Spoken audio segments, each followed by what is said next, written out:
الحمد لله وكفى وسلام على عباده الذين اصطفى خصوصا على أفضلهم وخاتم النبيين محمد الأمين وعلى آله وأصحابه أجمعين أما بعد أعوذ بالله من الشيطان الرجيم بسم الله الرحمن الرحيم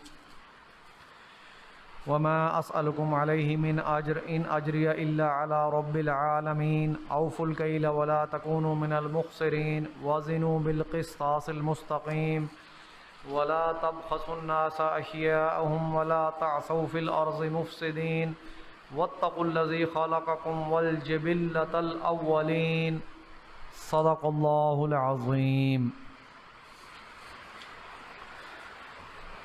رب اشرح لي صدري ويسر لي امري واحلل عقدة من لساني يفقهوا قولي اللهم ربنا الهمنا رشدنا واعذنا من شرور انفسنا اللهم ارنا الحق حقا وارزقنا اتباعه وارنا الباطل باطلا وارزقنا اجتنابه آمین یا رب العالمین۔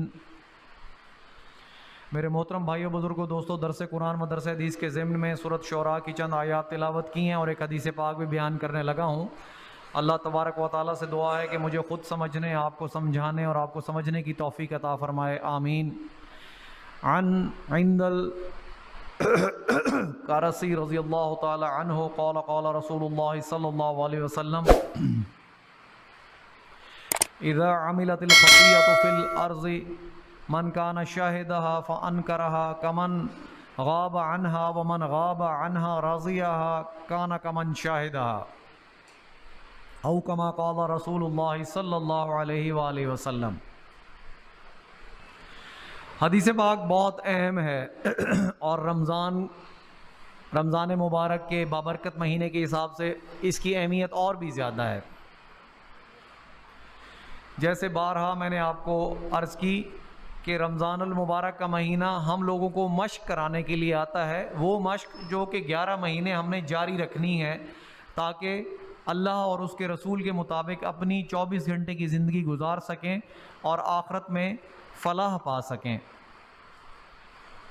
تو حضرت عند القرسی رضی اللہ تعالی عنہ فرماتے ہیں کہ فرمایا رسول اللہ صلی اللہ علیہ وسلم نے اذا عملت الخطیئۃ فی الارض، کہ جب زمین پر کوئی برائی ہوتی ہے یا زمین پر کوئی برائی ہو رہی ہوتی ہے، من شہد فیہا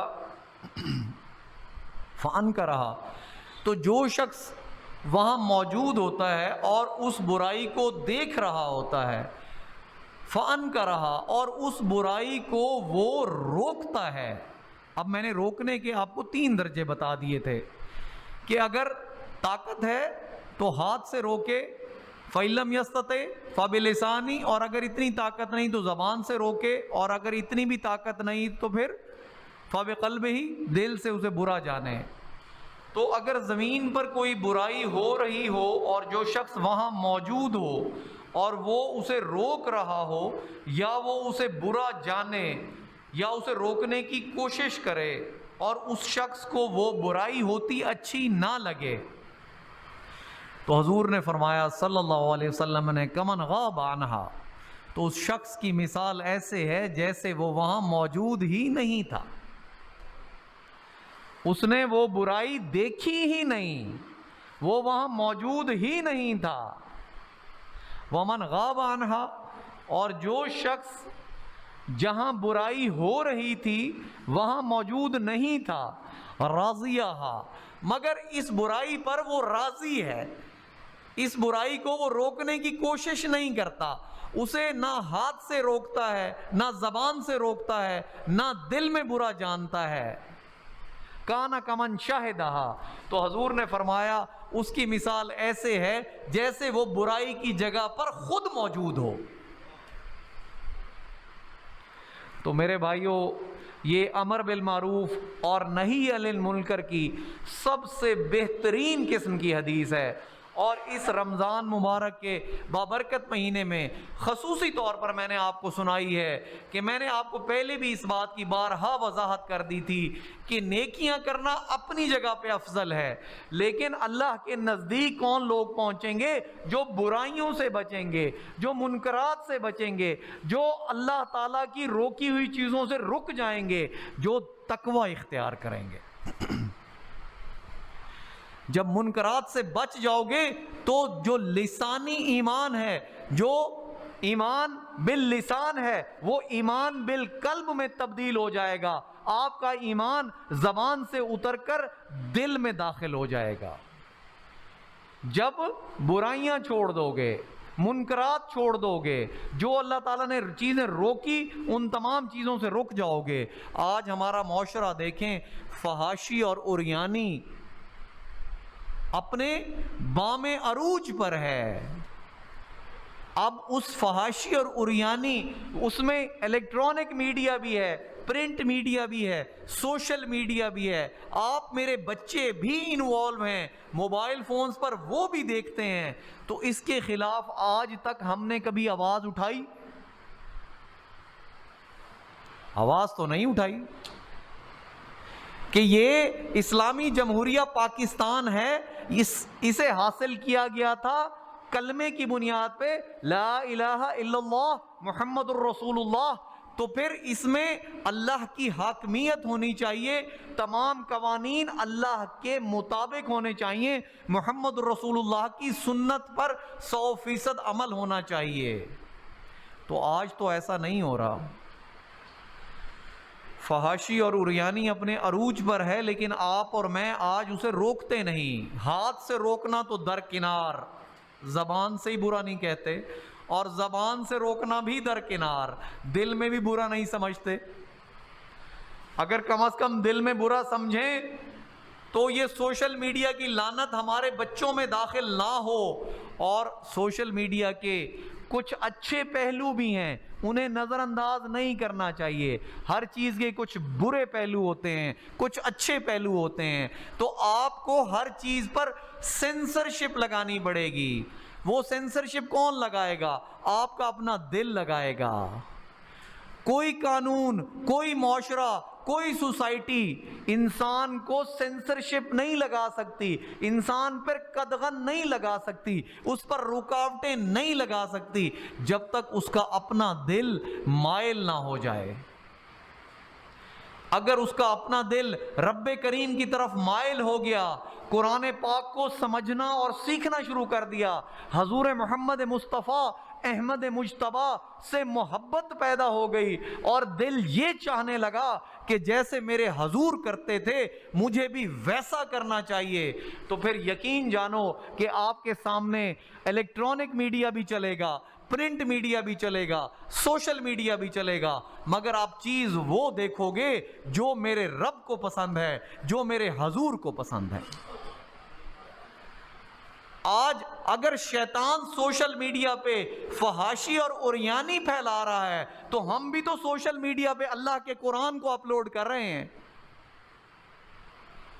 آج یہ ویڈیوز جو آپ کے سامنے بن رہی ہیں یہ پوری دنیا میں جاتی ہیں، یہ سوشل میڈیا پہ تو لوگ دیکھتے ہیں، اسے یوٹیوب پہ تو دیکھتے ہیں لوگ اسے، تو خالی سوشل میڈیا کو گالم گلوچ نکالنا غلط ہے۔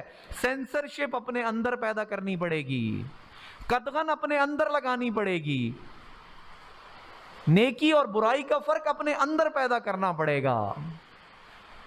تو یہی سوشل میڈیا استعمال ہو سکتا ہے اللہ کے پیغام کو رہتی دنیا کے آخری انسان تک پہنچانے کے لیے۔ ظاہر بات ہے میں امریکہ یکدم تو نہیں جا سکتا، یورپ تو نہیں جا سکتا، آسٹریلیا تو نہیں جا سکتا، لیکن اس سوشل میڈیا کے تھرو میری آواز اس پوری دنیا میں جاتی ہے۔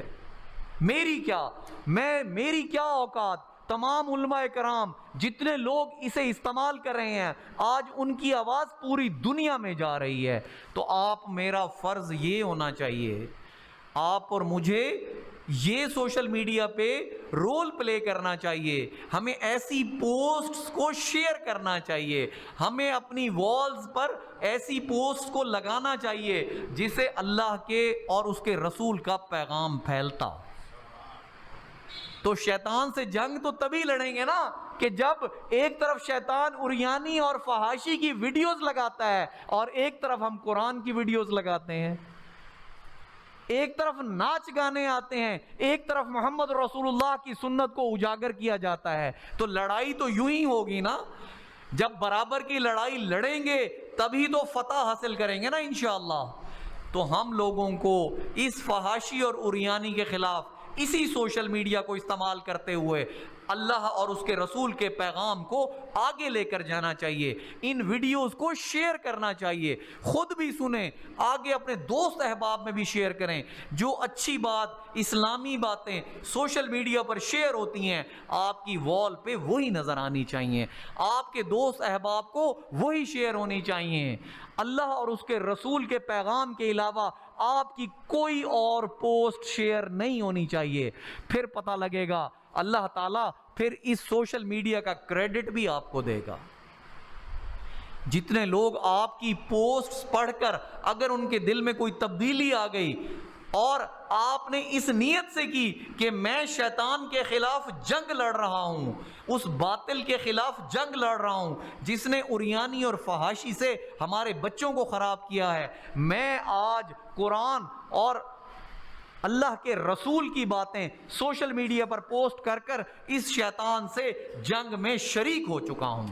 تو میرے بھائیوں، مجاہد بنو، جہاد کرو۔ آج کا جہاد میڈیا کا جہاد ہے، اور سب سے بڑا میڈیا سوشل میڈیا ہے۔ آپ سب لوگوں کے ہاتھ میں اچھے اچھے سیل فونز نظر آتے ہیں، مجھے تو یہ نظر آنا چاہیے کہ جب جمعے کے بعد آپ سب اٹھیں تو یہ ویڈیو آپ سب کی وال پر پوسٹ ہو چکی ہو، یوٹیوب سے یہ ویڈیو ڈاؤن لوڈ کریں، ہر کسی کو اس کا لنک بھیجیں، آپ کی وال پہ کوئی عریانی کی پوسٹ نہ آئے، کوئی فحاشی کی پوسٹ نہ آئے، صرف آئے تو اللہ کا قرآن آئے، صرف آئے تو محمد رسول اللہ کی بات آئے۔ تو پھر ہوگا کیا کہ آپ ایسے ہوں گے، آپ کو سوشل میڈیا کا استعمال بھی قیامت کے روز فائدہ دے گا، تبلیغ کے زمرے میں آپ شامل ہو جائیں گے۔ سود کے خلاف آواز اٹھائیں۔ کون سے فورم ہیں؟ یہی فورم ہے، الیکٹرانک میڈیا ہے، پرنٹ میڈیا ہے، سوشل میڈیا ہے۔ اٹھائیں سود کے خلاف آواز کہ اللہ اور اس کے رسول سے جنگ ہے، ہم نے قرآن میں سن لیا ہے، نہ سود کھائیں گے، نہ سود کھانے دیں گے، نہ سودی نظام کو چلنے دیں گے۔ آپ آواز اٹھائیں گے نا؟ آج کیا ٹرینڈ بنتا ہے؟ آج ٹرینڈ بنتا ہے ٹویٹر پہ کہ فلاں گورنمنٹ نامنظور، فلاں گورنمنٹ منظور، فلاں یہ فلاں وہ، سیاسی لیڈرز پہ ہماری قوم بحث کیے جا رہی ہے۔ او خدا کے بندو، بحث کرو تو قرآن پہ کرو، بحث کرو تو محمد رسول اللہ کی ذات پر کرو، پتہ تو چلے کہ بحث ہوئی ہے، کوئی ثواب ملا ہے۔ آپ کن لوگوں کے پیچھے پڑے ہوئے ہو؟ ٹویٹر کا ٹاپ ٹرینڈ کیا ہونا چاہیے آج؟ قرآن کریم ہونا چاہیے، محمد رسول اللہ کی سنت ہونی چاہیے۔ آج آپ ہاتھ اٹھا کر یہ عہد کر لیں کہ ہم نے آئندہ سوشل میڈیا پر شیطان کے خلاف جنگ لڑنی ہے، تو پھر آپ محمد رسول اللہ کی کہی ہوئی بات کے عین مطابق آ جائیں گے کہ آپ جب برائی کو روکنے والے بن جائیں گے تو ایسے ہوگا جیسے برائی کی جگہ پر موجود ہی نہ ہوں، اور اللہ اور اس کے رسول کی نظر میں سرخرو بھی ہوں گے کہ انہوں نے سود کے خلاف آواز بھی اٹھائی تھی، انہوں نے فحاشی اور عریانی کے خلاف آواز بھی اٹھائی تھی۔ تو یہ مجاہدین کی لسٹ میں آ جاؤ گے میرے بھائیو، جہاد کرنے والوں کی لسٹ میں آ جاؤ گے۔ اس سے بڑا درجہ اور کیا ملے گا کہ اللہ تمہیں محسنین بنا دے۔ والسابقون السابقون اولئک المقربون، اللہ کے مقرب لوگوں میں شامل ہو جاؤ گے۔ بات تو بہت چھوٹی سی ہے، بیٹھے بیٹھے انگلیاں ہی گھمانی ہے نا۔ آپ کی وال پہ کوئی اور پوسٹ نظر نہ آئے، پوسٹ نظر آئے تو قرآن کی نظر آئے، پوسٹ نظر آئے تو محمد رسول اللہ کی سنت نظر آئے، محمد رسول اللہ کی سیرت نظر آئے۔ ٹویٹر پر ٹاپ ٹرینڈ ہو تو قرآن کا ٹاپ ٹرینڈ ہو، ٹاپ ٹرینڈ ہو تو محمد رسول اللہ کا ہو، کیونکہ ان سے بڑی ذات اس کائنات میں کوئی نہیں۔ کن لیڈرز کے پیچھے پڑے ہوئے ہو تم؟ وہ تمہیں کہاں لے کر جا رہے ہیں؟ او خدا کے بندے، اللہ کی کتاب موجود ہے تمہارے پاس، محمد رسول اللہ کی سنت موجود ہے، اسے لے کر چلو آگے۔ ملک کے موجودہ حالات کی تناظر میں نے آج آپ کو یہ باتیں اس لیے عرض کر دیں کہ یہ بہت ضروری ہیں۔ آج کے سوشل میڈیا کے حوالے سے قرآن کا درس شروع کرتے ہیں تو بات سورۃ شعراء میں حضرت شعیب علیہ السلام کی ہو رہی تھی کہ وہ اپنی قوم سے انہوں نے کہا وما اسألکم علیہ من اجر، میں تم سے کسی اجرت کا طلبگار نہیں ہوں، ان اجریہ الا علی رب العالمین، میرا اجر تو صرف جہانوں کے رب کے پاس ہے۔ میرے بھائیوں، آپ کا اجر بھی جہانوں کے رب کے پاس ہے۔ آج اپنا اجر تلاش کرنا ہے تو شیطان سے جنگ لڑنی پڑے گی۔ اس دن اس گروہ میں شامل نہ ہو جانا جس دن اللہ تعالیٰ فرمائے گا، سورۃ یاسین آپ سب کو یاد ہے، وَامْتَازُوا الْيَوْمَ أَيُّهَا الْمُجْرِمُونَ أَلَمْ أَعْهَدْ إِلَيْكُمْ يَا بَنِي آدَمَ أَلَّا تَعْبُدُوا الشَّيْطَانَ إِنَّهُ لَكُمْ عَدُوٌّ مُّبِينٌ وَأَنِ اعْبُدُونِي هَٰذَا صِرَاطٌ مُّسْتَقِيمٌ۔ کہ اللہ فرما دے گا وَامْتَازُوا الْيَوْمَ أَيُّهَا الْمُجْرِمُونَ کہ اے مجرم لوگو۔ سوچو میرے بھائیو، اگر اس دن اس گروپ میں ہمارا نام آ گیا تو کیا بنے گا؟ جس دن رب پاک خود فرما رہے ہوں گے وَامْتَازُوا الْيَوْمَ أَيُّهَا الْمُجْرِمُونَ کہ اے مجرموں الگ ہو جاؤ، اپنا گروہ آج الگ بنا لو، ان لوگوں سے، صالحین سے، محسنین سے الگ ہو جاؤ، آج الگ ہو کر ٹھہرو۔ کیوں؟ کیونکہ تم دنیا میں فحاشی اور عریانی کو برا نہیں سمجھتے تھے، تم سود کے خلاف جنگ نہیں کرتے تھے، تم رشوت ستانی کے خلاف آواز بلند نہیں کرتے تھے، تم جھوٹ، غیبت، غرض جتنے منکرات تھے اس کے خلاف اللہ کے سپاہی بن کر کھڑے نہیں ہوتے تھے۔ تو آج الگ ہو جاؤ، وَامْتَازُوا الْيَوْمَ أَيُّهَا الْمُجْرِمُونَ أَلَمْ أَعْهَدْ إِلَيْكُمْ يَا بَنِي آدَمَ أَلَّا تَعْبُدُوا الشَّيْطَانَ، اللہ تعالیٰ فرمائیں گے کیا میں نے تجھ سے وعدہ نہیں لیا تھا اے آدم کے بیٹے کہ شیطان کی پیروی نہ کرنا؟ وہ تو تیرا کھلا دشمن ہے، اور پیروی کرنی تو نے میری تھی، کیونکہ سیدھا راستہ ان اعبدونی ھذا صراط مستقیم، سیدھا راستہ تو میرا راستہ ہے، اللہ تعالیٰ فرما رہے ہیں۔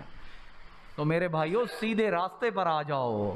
آج سمجھانے کا مقصد یہ ہے کہ جب آپ مجاہد بنیں گے تو پھر آپ کا اجر بھی تمام جہانوں کے رب کے پاس چلا جائے گا، پھر دنیا کے کسی اجر کی طلب نہ رکھنا۔ تو حضرت شعیب نے اپنی قوم کو کہا، بہت اہم بات ہے، آج ہمارا تاجر خصوصی اس بات کو سن لے، ہمارا ریڑھی والا سن لے، ہمارا تاجر سن لے، ہمارے دکاندار سن لیں کہ اللہ کا عذاب کس وجہ سے اس قوم پر نازل ہوا۔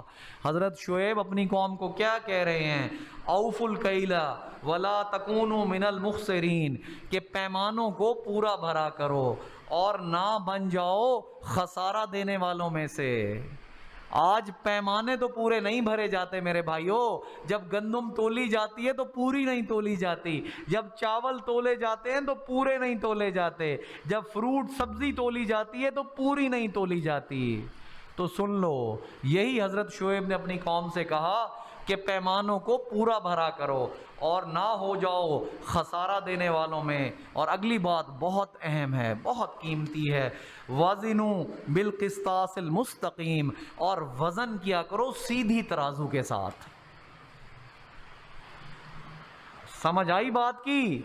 آج بھی تو یہی ہو رہا ہے نا کہ وزن سیدھی ترازو سے نہیں ہوتا،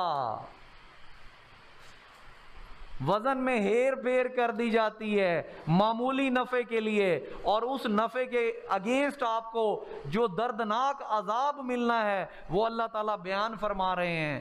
تو تو حضرت شعیب نے کہا کہ وزن کرو سیدھی ترازو کے ساتھ، ولا تبخسوا الناس اشیاءہم، اور لوگوں کی چیزوں میں کمی نہ کیا کرو، ولا تعثوا فی الارض مفسدین، اور زمین پر فساد مچانے والے بن کر نہ پھرو، واتقوا الذی، اور تقوی اختیار کرو، الذی، اس ذات کا، خلقکم، جس نے تمہیں پیدا کیا، والجبلۃ الاولین، اور تم سے پہلی مخلوق یعنی تم سے پہلی قوموں کو پیدا کیا، قالوا انما انت من المسحرین، اب قوم نے کیا کہا؟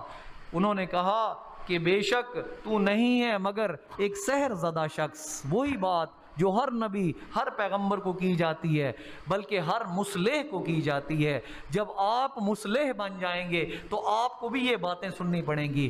جب آپ کسی کو کہیں گے، انگلی اٹھائیں گے کہ میرے بھائی جھوٹ نہ بولو، سود نہ کھاؤ، غیبت نہ کرو، تو پھر آپ کو بھی یہ باتیں سننی پڑیں گی۔ تو جس دن یہ باتیں سن لو اس دن سمجھ لینا کہ اللہ کے نزدیک تمہارا مقام بہت بلند ہو گیا ہے۔ تو آگے انہوں نے کہا، کیا کہا؟ وما انت الا بشر مثلنا وان نظنک لمن الکاذبین، اور تو نہیں ہے مگر ایک انسان ہمارے جیسا، اور ہمیں گمان غالب ہے کہ تم جھوٹوں میں سے ہو، مطلب نبی کو جھوٹا کہہ رہے ہیں۔ فاسقط علینا کسفا من السماء ان کنت من الصادقین، تو گرا دے ہم پر آسمان سے کوئی ٹکڑا اگر تو ہے سچے لوگوں میں سے۔ نبی کو چیلنج کر رہے ہیں، بیوقوف لوگ ہیں، نبی کو چیلنج کر رہے ہیں جو اللہ کی طرف سے مرسلین ہے، اللہ کا پیغمبر ہے۔ آج آپ اپنے بھیجے ہوئے کسی بھی بندے کے پیچھے ٹھہرتے ہو، کیا اسے کہتے ہو کہ پریشان نہ ہونا، تمہارے پیچھے میں کھڑا ہوں، اور جس کے پیچھے رب کھڑا ہو اس کا کوئی کیا بگاڑے گا؟ تو پیغمبر کو، نبی کو چیلنج کر دیا، فاسقط علینا، کہ گرا دے ہم پر آسمان سے کوئی ٹکڑا اگر تم ہو سچے لوگوں میں سے۔ تو نبی کیا کہہ رہا ہے؟ قال ربی عالم، کہ میرا رب جانتا ہے، بما تعملون، کہ جو تم کر رہے ہو۔ یہ قوم کرتی کیا تھی؟ پیمانے پورے نہیں بھرتی تھی، وزن اور ناپ تول میں کمی بیشی کرتے تھے، یہ ان کا گناہ تھا کہ ناپ تول میں کمی بیشی کرتے تھے، اور اللہ کے نزدیک یہ بھی گناہ کبیرہ ہے، اللہ کے نزدیک بہت برا گناہ ہے، ایسا گناہ جس پہ ایک قوم عذاب کی مستحق ہو گئی تھی۔ اب اس قوم نے کہا کہ اے نبی اگر تم سچے ہو تو آسمان کا ٹکڑا گرا دو ہم پر۔ تو نبی نے کہا، قال ربی عالم، کہ میرا رب جانتا ہے جو تم کر رہے ہو۔ فکذبوہ، تو اس قوم نے اپنے نبی کو، ہو کی ضمیر نبی کی طرف ہے، تو اس قوم نے نبی کو جھٹلا دیا۔ فکذبوہ، تو اللہ کیا فرما رہے ہیں؟ فَأَخَذَهُمْ عَذَابُ يَوْمِ الظُّلَّةِ، تو آ پکڑا انہیں سائبان کے عذاب نے۔ اب علماء کرام کیا لکھتے ہیں کہ عذاب انہوں نے کون سا طلب کیا تھا کہ ہم پر آسمان کا ٹکڑا گراؤ، تو اللہ نے پھر عذاب کیا بھیجا؟ آسمان والا عذاب ہی بھیجا کہ ان پر کوئی گہرا بادل چھا گیا، کوئی اندھیرا چھا گیا اوپر سے۔ ذلہ، سایہ کہتے ہیں ذلہ، کہ ان پر سائبان، ایک جیسے چادر، ٹینٹ، یہ اوپر تان دی جائے تو ان کے اوپر بھی آسمان کی طرف سے چادر تن گئی، مطلب عذاب بھی آسمان کی طرف سے آیا، ان کی اپنی خواہش پر آیا۔ انہ کان عذاب یوم عظیم، اب اللہ کیا فرما رہے ہیں اس عذاب کے بارے؟ بے شک یہ بہت بڑے دن کا عذاب تھا۔ سوچو، جسے میرا رب کہہ رہا ہے کہ یہ بہت بڑے دن کا عذاب تھا، وہ عذاب کیسا ہوگا؟ ان فی ذلک لآیہ، اس میں نشانی ہے۔ وما کان اکثرہم مؤمنین، لیکن قریش مکہ یا کفار مکہ ان کی اکثریت ایمان لانے والی نہیں۔ وَإِنَّ رَبَّكَ لَهُوَ الْعَزِيزُ الرَّحِيمُ، اور بے شک تیرا رب وہ العزیز بھی ہے الرحیم بھی ہے۔ وقت ختم ہو چکا، آپ لوگوں سے یہی درخواست ہے کہ وقت پر تشریف لایا کریں تاکہ حدیث پاک اور قرآن کا جو بھی مختصر حصہ ہم ترجمہ و تفسیر آپ کو بیان کرتے ہیں وہ پورے کے پورے آپ اسے مستفید ہوں۔ اللہ تعالیٰ مجھے اور آپ کو عمل کرنے کی توفیق عطا فرمائے۔ وآخر دعوانا ان الحمد للہ رب العالمین۔